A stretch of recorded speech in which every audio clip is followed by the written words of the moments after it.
আজকে রাত থেকে আবার শুরু হবে গণহত্যা। 1.5 পা কবরে রেখে বুড়ি সত্তার অহংকারে পাগল হয়ে গেছে। বুড়ি কয় বছর বাঁচবে? 2 বছর, 5 বছর? এই 2-5 বছরের জন্য বুড়ি এতগুলি বাচ্চাদের, এতগুলি স্টুডেন্টদের, এতগুলি মানুষদের এইভাবে নির্বিচারে প্রাণ নিতেছে।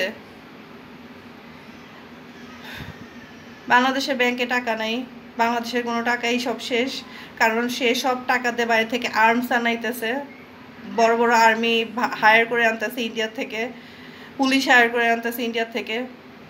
তার বিরুদ্ধে যে মাথা উঁচা করবে তার মাথায় কেটে দেওয়া হবে। আর পুলিশরা বলে এখন গুলি মারে না, পুলিশরা বলে মারে না। আমার এই নিজের চোখে দেখা, এখান থেকে গুলি মারে, এখান থেকে গুলি বের হয়, গুলি বলে মারে না পুলিশ। রাস্তায় আবার ভিডিও করা নিষেধ, ভিডিও করতে গেলে হুমকি ধুমকির মুখে পড়তে হয়। ছাত্রলীগ পোলাপাইন রাস্তায় ভরা। ছাত্রলীগ আর নর্মাল ছাত্রদের মধ্যে তফাৎ বুঝবেন কিভাবে জানেন?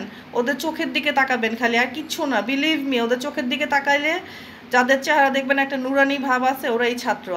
যাদের চেহারায় হিরঞ্চি ভাব, ওরাই ছাত্রলীগ।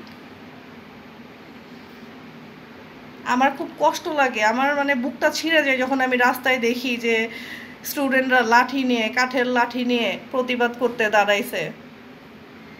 তারা এতই বোকা, তারা বন্দুকের বিরুদ্ধে, তারা বড় বড় আর্মসের বিরুদ্ধে একটা কাঠের লাঠি নিয়ে প্রতিবাদ করতে দাঁড়াইছে। বোকা তোমরা, তাও বোঝো না, পারবা না।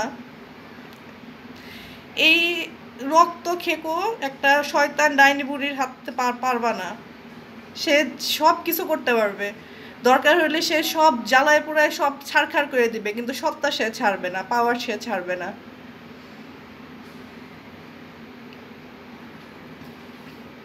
রাস্তার ফকির বানায় দিবে বাংলাদেশকে, ফকিরের চেয়েও খারাপ অবস্থায় করে দিবে। প্রত্যেকটা টাকা পয়সা দিয়ে সে নিজের সত্তার জন্য পিছনে খরচ করতেছে।